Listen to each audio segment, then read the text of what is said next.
Hi viewers, this is doctor Shilpa. నేను ఈరోజు చేసే వీడియోలో postpartum swelling, pedal oedema. పోస్ట్ పార్టంలో అంటే డెలివరీ తర్వాత కాళ్ళ వాపులు ఎందుకు వస్తాయి?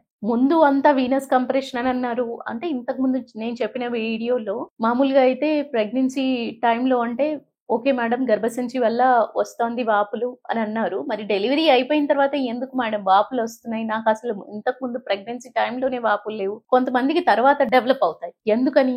వీళ్ళల్లో కూడా ముఖ్య కారణం ఏంటి అంటే వాపులు రావడానికి ఇమ్మొబిలైజేషన్. యూజువల్లీ డెలివరీ అవగానే చాలా మంది ఏంటి, రెస్ట్ తీసుకోవాలి, అలసిపోయి ఈ టైంలో రెస్ట్ లేకపోతే గర్భసంచి అనేది లూజ్ అవుతుంది, ఇలాంటి చాలా రకాల అపోహలు ఉంటాయి. సో అలా కాకుండా డెలివరీ జరిగిన తర్వాత కూడా తల్లి ఎంత యాక్టివ్ గా ఉంటే, అంటే వాకింగ్ అనేది యాక్టివ్ గా ఉన్నప్పుడు ఇలా ఓవర్లోడ్ అనేది జరగకుండా, కాళ్ళలో వాపులు అనేది ఏర్పడకుండా నెమ్మదిగా అది కాస్త ఎక్కువగా ప్రోటీన్ డెఫిషియన్సీ, అంటే ఎక్కువగా డెలివరీ అవగానే చాలా మంది ఏంటి పప్పు ఇవ్వరు, అంటే అపోహ. కొంతమందికి ఏంటి ప్రోటీన్స్ అనేది సరైన సమపాలల్లో వెళ్ళకపోవడం వల్ల వాళ్ళకి కొన్ని రకాల ఫుడ్స్ అంటూ రెస్ట్రిక్షన్ చేస్తారు. ఫుడ్ సరిగ్గా ఇవ్వకపోవడం వల్ల ఏంటి, వాళ్ళల్లో ప్రోటీన్ శాతం అనేది సరిగ్గా ఉండదు. ఆ ప్రోటీన్ సరిగ్గా లేకపోవడం వల్ల కూడా వాపు అనేది మొదలవుతుంది. ఈ కాళ్ళ వాపు అనేది ఎక్కువగా ఎవరైతే ఆహారం సరిగ్గా తీసుకోరో, ఆహారం అనేది వాళ్ళ డైట్ లో మంచి ప్రోటీన్ కానివ్వండి, మంచి మినరల్స్ కానివ్వండి సరిగ్గా లేని వాళ్ళకి, లేదా కదలికలు సరిగ్గా లేకపోవడం, అంటే చాలా వరకు ఏంటి రెస్ట్ తీసుకోవాలి, రెస్ట్ తీసుకోవడం అని అంటే కంప్లీట్ గా